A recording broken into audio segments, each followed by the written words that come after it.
Shall we bow down for a word of prayer? தலைகளை வணங்கி ஒரு ஜெபத்தை ஏறெடுப்போம். Father, we just thank you, God. பிதாவே, உமக்கு நன்றி செலுத்துகிறோம். For this day இந்த நாளுக்காக and for this church. இந்த சபைக்காக. Thank you, Lord, that your presence is here. உம்முடைய பிரசன்னம் இங்கே இருப்பதற்காக நன்றி செலுத்துகிறோம். We just want you to speak, Lord. எங்களோட கூட நீர் பேச வேண்டும் என்று நாங்கள் ஜெபிக்கிறோம். We've not come here to listen or to see a man or a woman, but to see you, Lord. நாங்கள் ஒரு மனிதனையோ மனுஷையோ பார்ப்பதற்காக வரவில்லை, ஆண்டவரை பார்ப்பதற்காக இங்கே வந்திருக்கிறோம். Speak, Lord, for your servant is willing to hear. ஆண்டவரே, உம்முடைய பிள்ளைகளுக்காக நீர் பேச வேண்டுமா நாங்கள் ஜெபிக்கிறோம். Wash us, God, with your precious blood. உம்முடைய வெளியேறப்பட்ட இரத்தத்தால் எங்களை கழுவி அருளும். One more time. இன்னும் ஒரு முறையாக. Let there be nothing between you and us, Lord. எங்களுக்கும் உமக்கும் இடையாக எந்த ஒரு தடையும் இல்லாதபடி. May the words of our mouth and the meditation of our hearts be acceptable to thy sight. எங்களுடைய வாயின் வார்த்தைகளும் இருதயத்தின் தியானமும் உமக்கு பிரியமாக இருக்க வேண்டுமாறு ஜெபிக்கின்றோம். O Lord, our strength and our redeemer. எங்களுடைய பலனும் எங்களை மீட்கிறவருமாக ஆண்டவரே. This we ask in Jesus' precious name. இதை இயேசு கிறிஸ்துவின் வெளியேறப்பெற்ற நாமத்தினால் நாங்கள் கேட்கிறோம். Amen and amen. Amen. The verse that I've chosen today is from Psalm 126, verses 1 and 2. இன்று நான் தெரிந்து கொண்ட வார்த்தை சங்கீதம் 126 1-2 வசனங்கள். It goes like this: When the Lord turned the captivity of Zion, we were like them that dream. Then was our mouth filled with laughter, and our tongue with singing. Then said they among the heathens, the Lord has done great things for them. இந்த வசனம் இப்படியாக போகிறது. சீயோனின் சிறையிருப்பை கர்த்தர் திருப்பும் போது சொப்பனம் காண்கிறவர்கள் போல் இருந்தோம். அப்பொழுது நம்முடைய வாய் நகைப்பினாலும் நம்முடைய நாவு ஆனந்த சத்தத்தினாலும் நிறைந்திருந்தது. அப்பொழுது கர்த்தர்களுக்கு பெரிய காரியங்களை செய்தார் என்று புறஜாதிகளுக்குள்ளே சொல்லிக் கொண்டார்கள். My message is entitled Captivity into Liberty. என்னுடைய செய்தியின் தலைப்பு சிறையிருப்பிலிருந்து விடுதலை. Amen. Amen. Let us give the Lord a mighty hand, the God who goes and gives us a liberty. நமக்கு விடுதலை கொடுக்கக்கூடிய ஆண்டவரை கரங்களை தட்டி மகிமைப்படுத்துவோமா? Amen. Hallelujah. Amen. Hallelujah. I just want to focus on two types of captivity in general. பொதுவாக இரண்டு வகையான சிறையிருப்புகளை குறித்து நான் பேச விரும்புகிறேன். One is a God ordained captivity. ஒன்று ஆண்டவர் நியமித்த சிறையிருப்பு. Another one is the God orchestrated captivity. இன்னொன்று ஆண்டவர் நடத்தக்கூடிய சிறையிருப்பு. What is captivity? சிறையிருப்பு என்றால் என்ன? It's a state of keeping you in a place from which there is no escape. சிறையிருப்பு என்றால் உங்களை ஒரு இடத்துல வைத்து விட்டு அந்த இடத்திலிருந்து நீங்கள் தப்பி போகாதபடி இருப்பது தான் சிறையிருப்பு. Man cannot help you, your money cannot help you, your education cannot help you, your circumstances cannot help you, but God alone can help you. மனிதன் உங்களுக்கு உதவி செய்ய முடியாது, பணம் உங்களுக்கு உதவி செய்ய முடியாது, சூழ்நிலை உங்களுக்கு உதவி செய்ய முடியாது, வேற யாரும் உங்களுக்கு உதவி செய்ய முடியாது, ஆண்டவர் தாமே உங்களுக்கு உதவி செய்ய முடியும். That's the liberty that God gives. அந்த விடுதலை தான் ஆண்டவர் கொடுக்கக்கூடிய விடுதலை. The first captivity, God ordained captivity. முதல் சிறையிருப்பு ஆண்டவர் நியமித்த அல்லது கொடுத்த சிறையிருப்பு. Ordained means something appointed by divine will to accomplish a certain purpose. தேவனுடைய சித்தத்தினால் நமக்கு கொடுக்கப்பட்ட ஒரு விஷயம் என்று சொல்லலாம். அது என்னன்னா தேவனுடைய சித்தத்தை நிறைவேற்றும்படியாக கொடுக்கப்பட்டது. And it brings back and it brings out a certain outcome. அது ஒரு பலனை கொடுக்கிறது. We often see when the Israelites sinned, when their hearts were turned away from God, God drove them into an exile with the Babylonians and the Assyrians. நிறைய முறை பார்த்திருக்கிறோம். இஸ்ரவேல் மக்கள் ஆண்டவருக்கு கீழ்ப்படியாமல் போகும்போது ஆண்டவர் அவர்களை கைவிட்டு விட்டார். அதாவது பாபிலோனுக்கும் அசிரியாவுக்கும் சிறைப்பட்டு போகும்படியாக கைவிட்டு விட்டார். 2 Kings chapter 17 7-12. 2 ராஜாக்கள் 17ஆம் அதிகாரம் 7-12 வசனம் வரை. It clearly specifies how the Israelites turned away from God and he led them off into an exile. அது மிகவும் தெளிவாக சொல்லுகிறது எப்படி இஸ்ரவேல் மக்கள் ஆண்டவரை விட்டு முரட்டாட்டம் பண்ணி போய் விட்டார்கள், ஆண்டவர் எப்படி அவருடைய சிறையிருப்புக்கு ஒப்பு கொடுத்தார் என்று சொல்லி. Ezekiel chapter 39 verse 23 says, God tells the people of this world, I have left my people because they have turned their hearts to iniquity. எசேக்கியேல் 29ஆம் அதிகாரம் 32ஆம் வசனம் சொல்லுகிறது, என்னுடைய மக்களை நான் கைவிட்டு விட்டேன், என்னால் என்னுடைய மக்கள் எனக்கு விரோதமாக அக்கிரமம் செய்த காரணத்தினால் என்று சொல்லி. Ezekiel 39:23. But God also says, Jeremiah 29:10, I will remember you when the appointed time is finished. எரேமியா 29ஆம் அதிகாரம் 10ஆம் வசனம் ஆண்டவர் சொல்றாரு, என்னுடைய நியமிக்கப்பட்ட காலத்திலே நான் விடுதலை பண்ணுவேன் என்று சொல்லி. I will visit you and I will bring you back to the place that I have promised. நான் உங்களை சந்தித்து உங்களுக்கு வாக்கு பண்ணப்பட்ட தேசத்திற்கு உங்களை கொண்டு வருவேன் என்று சொல்லுகிறார். This is a loving God, a compassionate God, a faithful God, a God who keeps his promises. ஆண்டவர், இந்த ஆண்டவர் அன்பான ஆண்டவர், இரக்கமுள்ள ஆண்டவர், உண்மை உள்ள ஆண்டவர், ஆண்டவர் தன்னுடைய வாக்கை நிறைவேற்றக்கூடிய ஆண்டவர். So we often have to introspect and see how is our heart, how is our motive. Are we right with God? Have we displeased him? Have we pleased him? Is there something between him and us? ஆகவே நம்மை ஆராய்ந்து பார்க்க வேண்டும். நமக்கும் ஆண்டவருக்கும் இடையே ஏதாவது இருக்கிறதா? நாம் அவருக்கு எதிராக பாவம் செய்திருக்கோமா, தவறு செய்திருக்கோமா, ஏதாவது குற்றம் பண்ணியிருக்கிறோமா என்று நம்மை ஆராய்ந்து பார்க்கிறவர்களாக இருக்க வேண்டும் அடிக்கடி. Because that can be a reason for a captivity. ஏனென்றால் அது சிறையிருப்புக்கு ஒரு காரணமாக இருக்கலாம். But God will turn our captivity if we turn back to him. ஆண்டவர் அந்த சிறையிருப்பை திருப்பி அவருடைய பக்கமாக நம்மை திருப்புவார். I am going to focus today on the second type of captivity. இப்பொழுது இரண்டாவது வகையான சிறையிருப்பை நான் பார்க்க விரும்புகிறேன். God orchestrated captivity. ஆண்டவர் நடத்தக்கூடிய சிறையிருப்பு. Yes, the scene is set. Last week we heard about David, we heard about Esther, Ruth, and we heard about Joseph. கடந்த வாரம் நாம் தாவீதை குறித்து, யோசேப்பை குறித்து, எஸ்தரை குறித்து, ரூத்தை குறித்து கேள்விப்பட்டோம். How their captivities were turned for the glory of God. அவளுடைய சிறையிருப்புகள் எப்படி ஆண்டவருடைய மகிமைக்காக திருப்பப்பட்டது என்று சொல்லி. Sometimes God orchestrates things just to get glory. ஆண்டவர் சில நேரங்களில் சிறையிருப்பை அவர் நடத்துவது எதற்காகனால் அவருக்கு மகிமையை கொண்டு வரும்படியாக. Because it's only that glory of God which can deliver us, which can turn our captivity. ஏனால் ஆண்டவருடைய மகிமை ஒன்றே நம்மை சிறையிருப்பிலிருந்து விடுதலை பண்ண முடியும். That's why the glory of God is working in this sort of captivity. ஆனால் தான் தேவனுடைய மகிமையானது இந்த மாதிரி சிறையிருப்புகள் மத்தியில் வேலை செய்கிறது.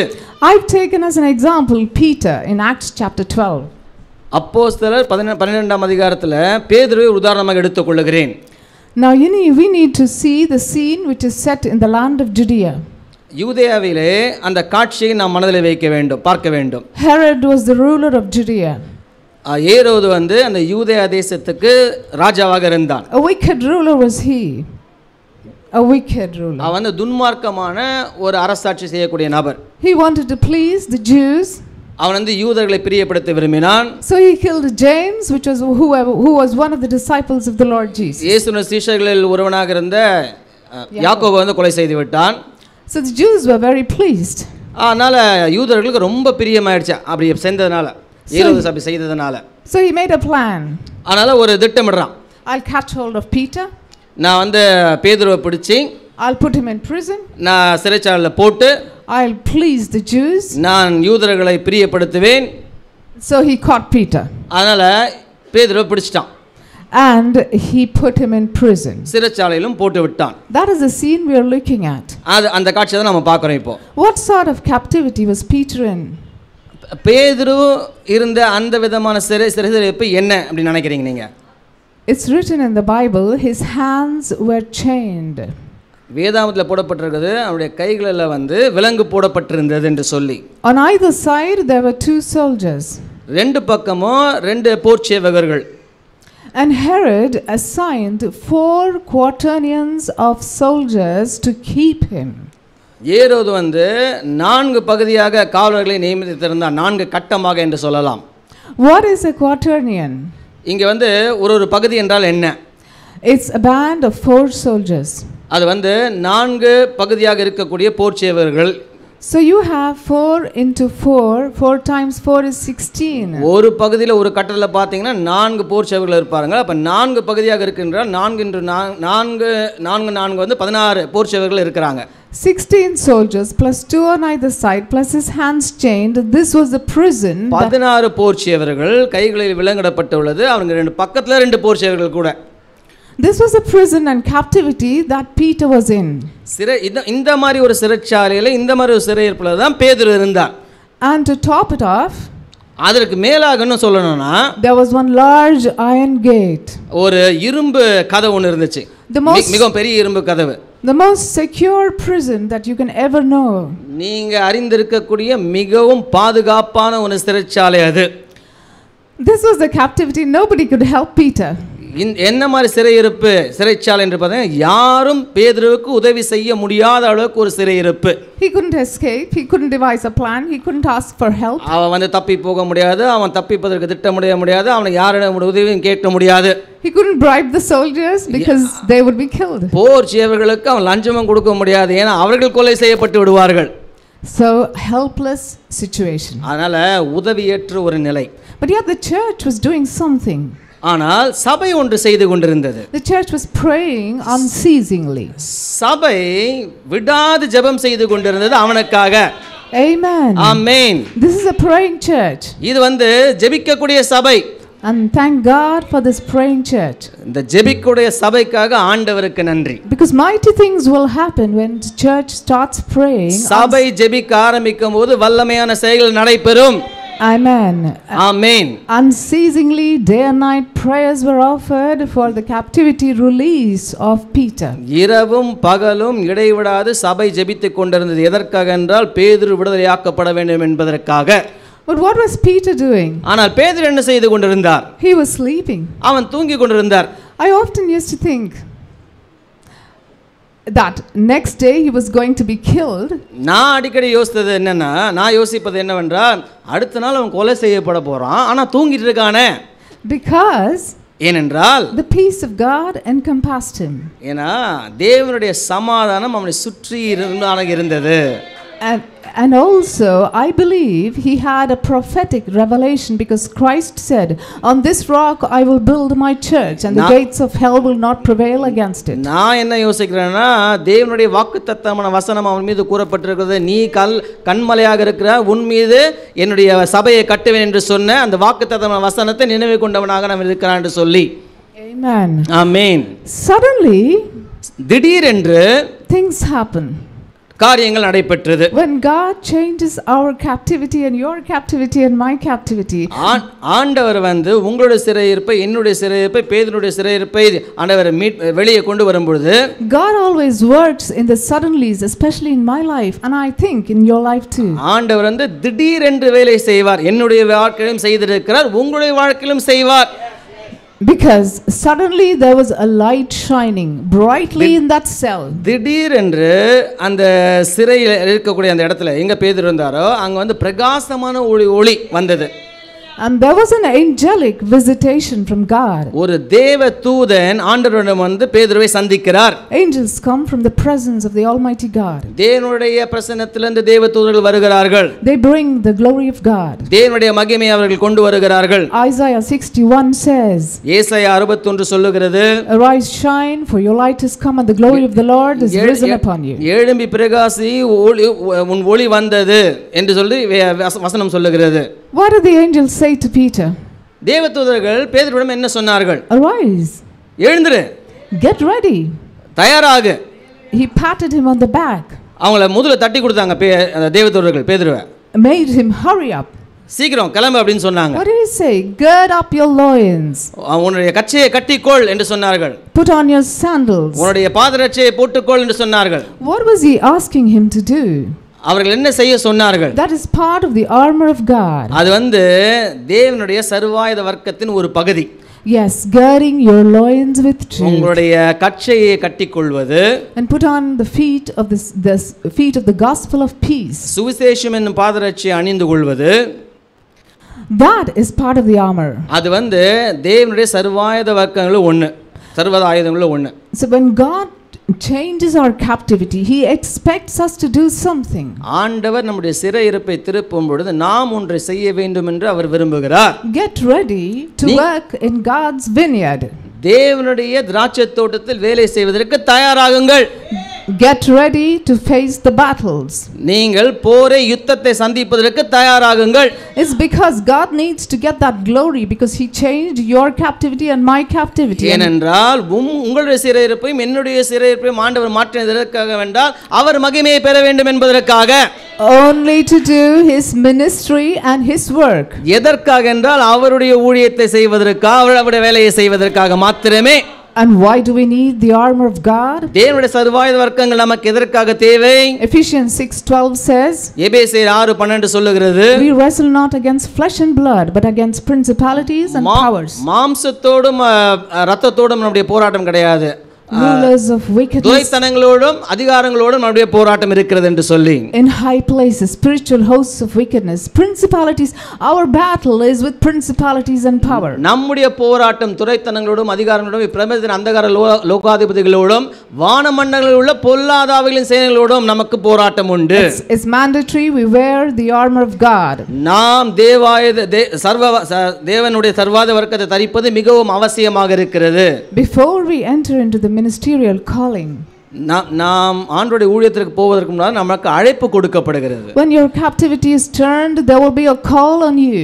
உங்களுடைய சிறையிருப்பு திருப்பப்படும் பொழுது உங்களுக்கு ஒரு அழைப்பு கொடுக்கப்படும். There is a mantle coming. உங்களுக்கு ஒரு சால்வை கொடுக்கப்படும். Because God, the angel says, put on your garment. ஏனா தேவதூதர் சொல்றாங்க உன்னுடைய உடையை உடுத்திக்கொள் என்று சொல்லி. The garment of praise, the garment of salvation. என்ன துதியின் உடை, ரட்சிப்பின் உடை. The garment of righteousness. நீதியின் உடை. In essence, put on Jesus Christ. முழுவதுமாக சொல்லப்போனா சாராம்சமாக சொல்லப்போனா இயேசு கிறிஸ்துவை அணிந்துகொள். Go with the Holy Spirit. பரிசுத்த ஆவியானவரை அணிந்துகொள். And then he walks with the angel. அதுக்கு பிறகு பாத்தீங்கன்னா பேதுரு அந்த தேவதூதர்களோடு கூட நடந்து போறாரு. He's still dreaming. இன்னும் கனவு கண்டே நடந்து கொண்டு போயிட்டு இருக்காரு. Because he doesn't realize this is reality, he's still in a vision. அது நிஜம் என்பதை அவர் உணரவே இல்லை. அது தரிசனம் என்று நினைத்துக் கொண்டிருக்கிறார். What does the verse say? Psalm 126:1, when the Lord turned the captivity of Zion, we were like them that dream. வசனம் 126 என்ன சொல்லுது? சீயோனின் சிறையிருப்பை கர்த்தர் திருப்பும் பொழுது எப்படி இருந்தாங்களா? சொப்பனம் காண்கிறவர்கள் போல இருந்தார்கள். Exactly what Peter was feeling. அதேதான் பேதுருவும் கண்டு கொண்டிருந்தார். And he walked the first ward and he walked the second ward. அந்த முதல் பகுதியை தாண்டி போறாங்க. முதல் பகுதி காவலை தாண்டி போறாங்க. இரண்டாவது பகுதியான காவலை தாண்டி போறாங்க. And then they come to the iron gate. அதுக்கு அப்புறம் ஒரு இரும்பு கதவுக்கு வராங்க. This has often intrigued me, the iron gate. Puzzle. Okay. இந்த இரும்பு கதவுன்னு சொல்லும்போது எனக்கு ஒரு குழப்பமாக இருக்கிறது அல்லது எனக்கு புதிராக இருக்கிறது. ஓகே, வியப்புக்குள்ளாக ஆக்குறது என்ன? It's often intrigued me because I studied in a Catholic school with big iron gates. நான் ஒரு கத்தோலிக்க பள்ளியில் படித்தேன். நாங்க பெரிய பெரிய இரும்பு கதவுகள் பார்த்திருக்கிறேன். And only the security can open those gates. பாதுகாவலர் தான் அந்த கதவுகளை திறக்க முடியும். Large bolts. ஏன்னா பெரிய பெரிய போல்ட் இருக்கும் அதுல. But the Bible says this gate opened of its own accord. வேதம் சொல்லுகிறது அந்த இரும்பு கதவு மிகப்பெரிய இரும்பு கதவு தானாகவே திறந்தது என்று சொல்லி. This is the time when your iron gate and my iron gate will open of its own accord. உங்களுடைய நேரம், உங்களுடைய இரும்பு கதவும் என்னுடைய இரும்பு கதவும் திறக்கக்கூடிய நேரம். The first thing that happened was his chains broke off. முதல் விஷயம் நடந்தது என்னன்னா அவருடைய விலங்குகள் உடைக்கப்பட்டது. So when God turns our captivity, our bondages, our hindrances, our obstacles, something which is stopping us from doing God's work will be broken off. ஆண்டவர் சிறையிருப்பை திருப்பும் பொழுது நம்மளுடைய அடிமைத்தனம், நம்மளுடைய நுகத்தடி, ஏதோ ஒன்று நம்மை தடை செய்து கொண்டிருக்கக்கூடிய விஷயங்கள் முதலாவது தகர்த்தெறியப்படும். Then you wear the armor of God. அதுக்கப்புறம் நீங்கள் தேவனுடைய சர்வாயுத வர்க்கங்களை தரித்துக் கொள்வீர்கள். Then you put on the garment. அதுக்கப்புறம் உடை அணிந்து கொள்வீர்கள். And then you walk with the Lord. அதுக்கப்புறம் ஆண்டவரோடு கூட நீங்க நடப்பீர்கள். Under the anointing of the Holy Spirit. பரிசுத்த ஆவியின் அபிஷேகத்தின் கீழாக. Your iron door and my iron door will open up. உங்களுடைய இரும்பு கதவும் என்னுடைய இரும்பு கதவும் திறக்கப்படும். And Peter was brought out onto the street. பேதுரு தெருவுக்கு வரார். அவங்களோட தேவதூதர்களோட கூட கொண்டு வரப்படுகிறார். And that's when he comes to his senses and he realizes தெருவுக்கு வந்த பிறகுதான் அவர் உணர்றாரு, this is not a dream but a reality. இது கனவு கிடையாது, நிஜம் என்று சொல்லி. Surely the captivity of Peter was completely turned around. பேதுருனுடைய சிறையிருப்பு முழுவதுமாக திருப்பப்பட்டது. So if you have some sort of captivity, ஆகவே உங்களுக்கு ஏதாவது ஒரு சிறையிருப்பு வாழ்க்கையில் இருக்குமே என்றால், maybe you've been waiting for long. நீங்க பல காலங்களா காத்திருக்கலாம்.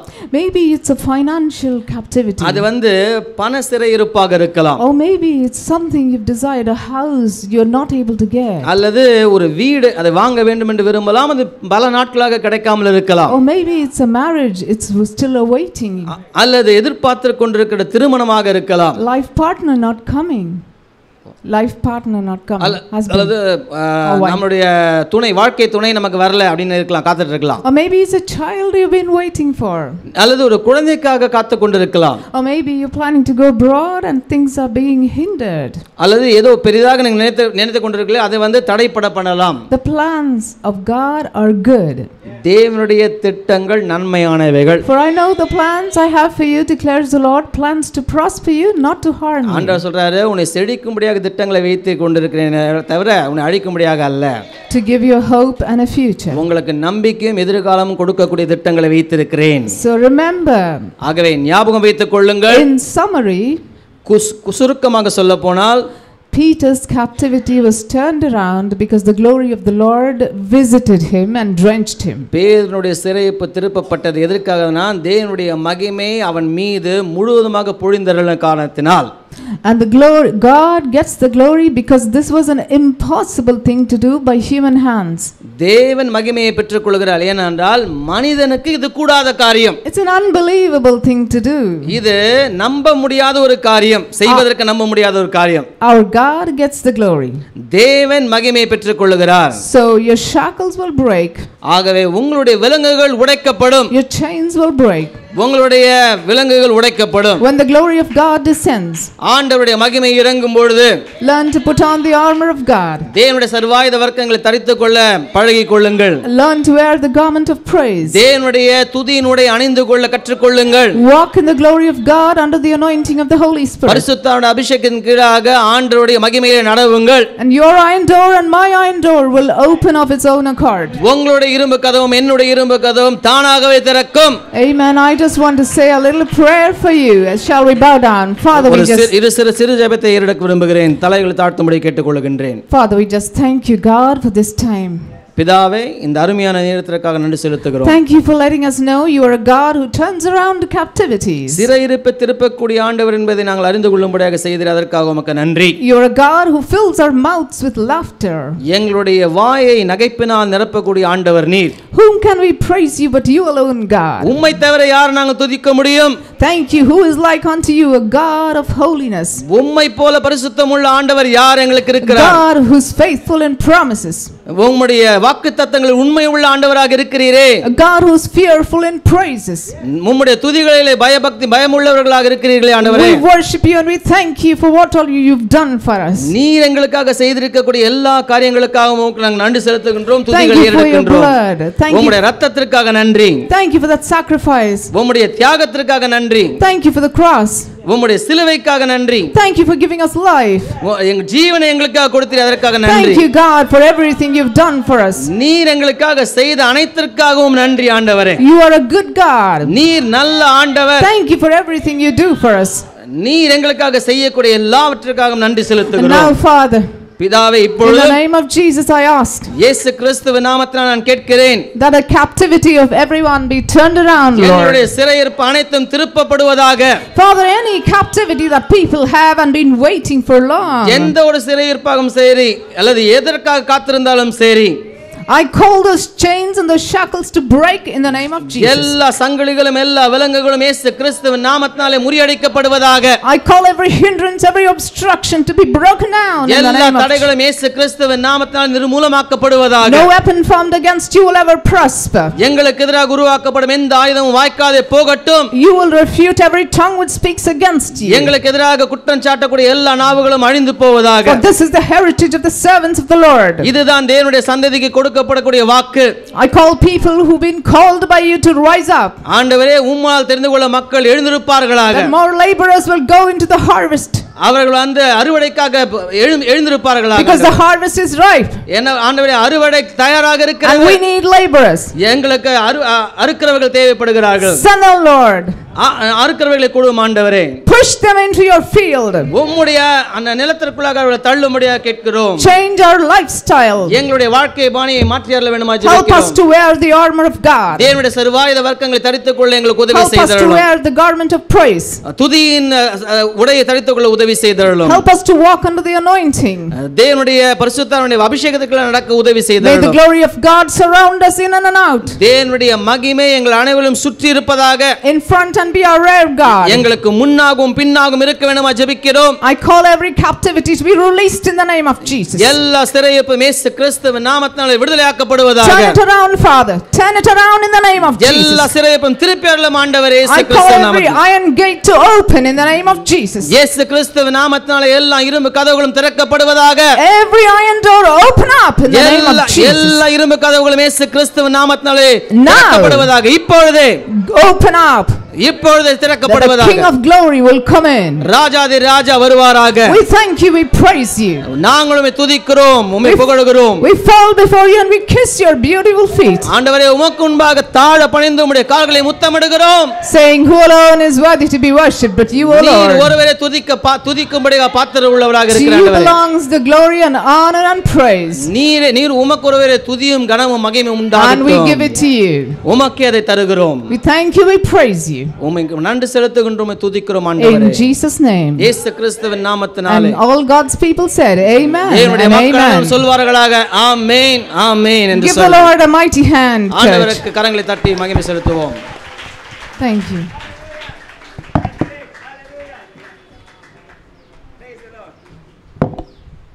Praise the Lord. மறுபடியும் கரங்களை தட்டி ஸ்தோத்திரம் பண்ணலாமா கர்த்தரை?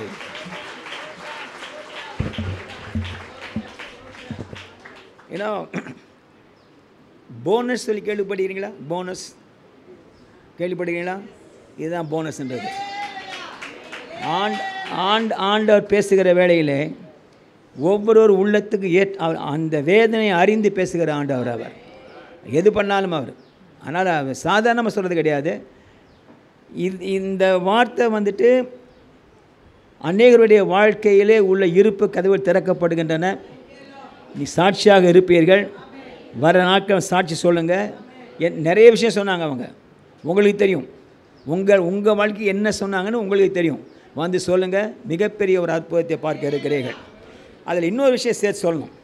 திரும்ப வசனம் போடுமா? 126 1 and 2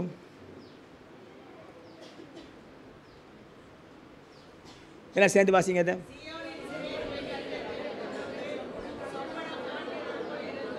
அப்படியே இருங்க. எப்படி இருந்தம்மா? ஏதோ நடக்குது, நமக்கு தெரியல, என்னமோ நடக்குது. அப்புறம்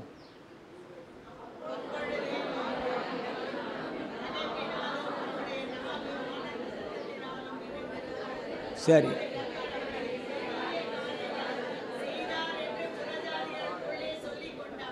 அந்த கடைசி மட்டும் வாசிங்க. அப்பொழுது அப்பொழுது வாசி. அப்பொழுது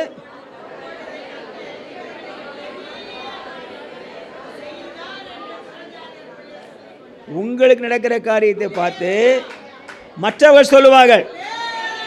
நீங்க சொல்றது மற்றவர்கள் சொல்லுவார்கள். அவங்க ஆண்டவர் பெரிய ஆண்டவருங்க செய்துட்டாங்க, அவங்களே சொல்லிக்குவாங்களாம்.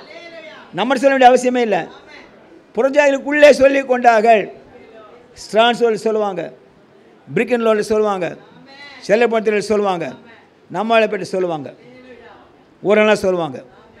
உங்கள் வாழ்க்கை ஆண்டவருடைய சித்தத்திலே உங்களுடைய வாழ்க்கை மிகப்பெரிய வாழ்க்கை. நம்ம சாதாரண நினச்சிடுறோம். நம்மளை அவர் செய்கின்ற வேளையிலே வாய் நகைப்பினால் நிறைந்திருந்தது. அப்படியே உள்ள பூரிச்சோம், என்ன இப்படியும் பண்ண முடியுமா ஆண்டவர் அப்படின்னுட்டு. அருமையான ஆண்டவர். மறுபடியும் கரங்களை தட்டி கர்த்தர் ஸ்தோத்திரம் பண்ணுவோமாக. ஓ ஹல்லேலூயா.